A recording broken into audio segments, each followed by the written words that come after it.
Hello বন্ধুরা, good morning, welcome back our channel. তোমরা সবাই কেমন আছো? আশা করি তোমরা সবাই ভালো আছো, আমরাও ভালো আছি। আজ কি বলো তো, আজ হচ্ছে নীল ষষ্ঠী, আর আজকের দিনটা হচ্ছে মায়েদের দিন।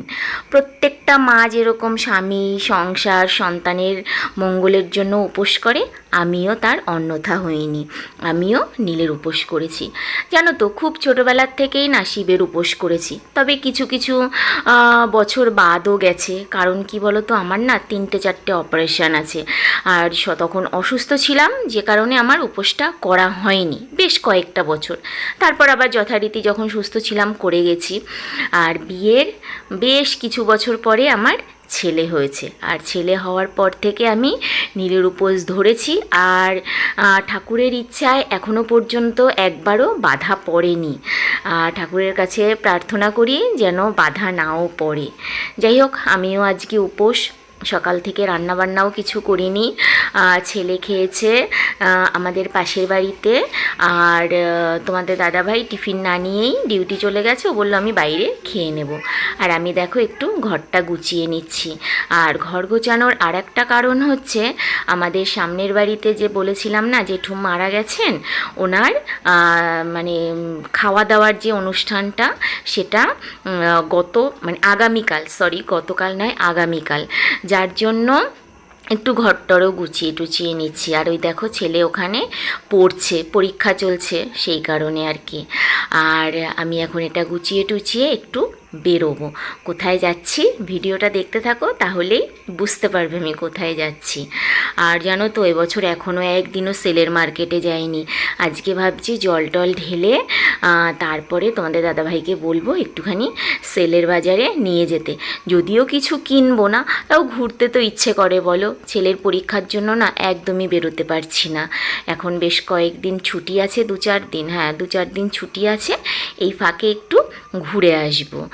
আর পয়লা বৈশাখের কেনাকাটা বলতে ছেলের জন্য ওই একটুখানি কেনাকাটা করেছি, আর কিছু না। আর আমার মার্কেট তো সপ্তাহে 2 দিন যেতেই হচ্ছে, কারণ হচ্ছে সামনে পয়লা বৈশাখ। এবার বেচা কেনার একটু তোড়জোড় রয়েছে, যার জন্য। আর এই দেখো, এখন আমার একটা কোলবালিশ রয়েছে, 2টো কোলবালিশই ছিল। এই একটা কোলবালিশ নিয়ে রাত্রবেলা ঘুমানোর সময় রীতিমতো যুদ্ধ চলে আমার আর ছেলের মধ্যে। এবার তোমাদের দাদাভাই বাধ্য হয়ে নিজের মাথার বালিশটাকে আমাদের দিয়ে দিয়ে বলে, এটা দিয়ে তোমাদের কাজ মেটাও, পরে কোলবালিশটা ঠিক করে দেবো। তোমাদের দাদাভাইয়ের সঙ্গে ঝগড়া করে বালিশটা আমি নিজেই ছিঁড়ে ফেলেছি। আর এই দেখো চলে এসেছি আমি আমার গন্তব্যস্থলে, মানে নিজেকে একটু তৈরি করার জন্য। আর তাহলে তোমরা ভিডিওটা দেখতে থাকো।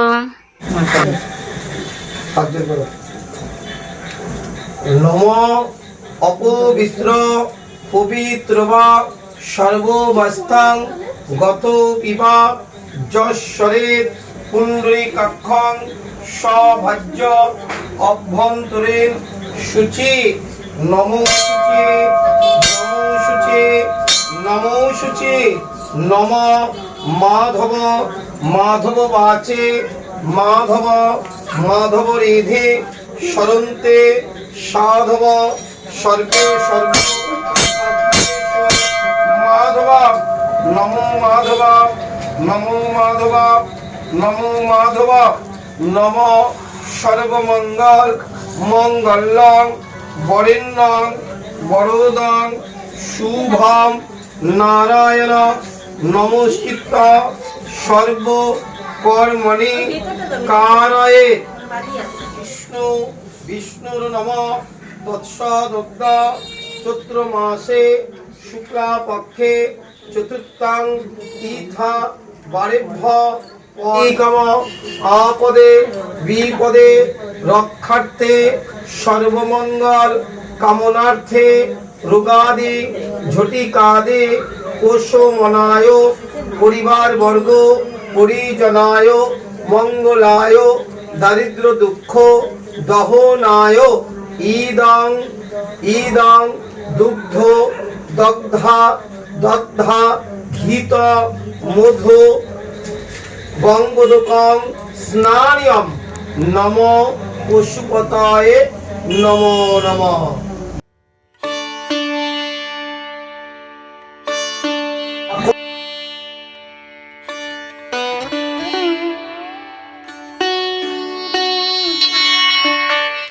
বন্ধুরা, আমি দেখো বসে পড়েছি পুজো করতে। এটা হচ্ছে আমাদের বাড়ির থেকে ওই 5 মিনিটের হাঁটা রাস্তা, সেখানে এই মন্দিরটা। এটা হচ্ছে সিদ্ধেশ্বরী মন্দির আর কি। আর এখানেই এবছর থেকে আমি জল ঢালছি, কারণ গেল বছর আমাদের পাড়ার একটা বাড়িতে জল ঢেলেছিলাম, তার আগে যখন ভাড়া ছিলাম ওখানে জল ঢালতাম। তাই এবার থেকে ভাবছি এখানেই আসবো জল ঢালতে। আর জানো তো, একা একাই গেছিলাম জল ঢালতে, কেননা আশেপাশে যারা উপোস করেছে ওরা বিকেল বিকেল জল ঢেলেছে। আর আমি না প্রত্যেক বছরই একটু ওই সন্ধে নাগাদ কিংবা সন্ধ্যের পর যাই আর কি, ঘরের পুজোটা সেরে তারপরে জল ঢালতে যাই। তা একা একা গেছি তো কি হয়েছে, ওখানে গিয়ে বৌদি কাকিমা সবার সঙ্গে দেখা হয়ে গেছে, আর ভীষণ মজা করেও কাটিয়েছি সময়টা। আর উপোস করলে না আমার সেরকম কষ্ট হয় না উপোসের দিনটা, কিন্তু তার পরের দিনটা একটু কেমন একটা দুর্বল দুর্বল লাগে। যাই হোক, আর দারুণ সুন্দরভাবে পুজো করেছি জানো না তো। অত ভিড়ভাট্টা ছিল না আমরা যখন গেছি, বেশ দারুণভাবে পুজো করেছি, কি বলবো তোমাদের ভাষায় প্রকাশ করতে পারছি না আর কি। আর ছেলেকে নিয়ে যাব ভেবেছিলাম, কিন্তু নিতে পারিনি, কারণ ঘরে স্টুডেন্ট ছিল, ওকে আমি পড়িয়ে তারপরেই জল ঢালতে গেছি, যার জন্য একটু দেরি হয়েছে। আর আসার সময় তোমাদের দাদাভাই নিয়ে এসছে। আমি তো ভেবেছিলাম ভিডিওটা তোমাদের দিতেই পারবো না, কারণ ক্যামেরা ধরার লোক ছিল না, কিন্তু বলে না মন থেকে চাইলে সব কিছু হয়। তা তোমাদের দাদাভাই চলে এসছে, তোমাদের দাদাভাই ভিডিওটা করে দিয়েছে। এটা হচ্ছে মা সিদ্ধেশ্বরী। আর এর মন্দিরটা পাশেই হচ্ছে এখন এই শিব মন্দিরেই আর কি রয়েছে ইনি।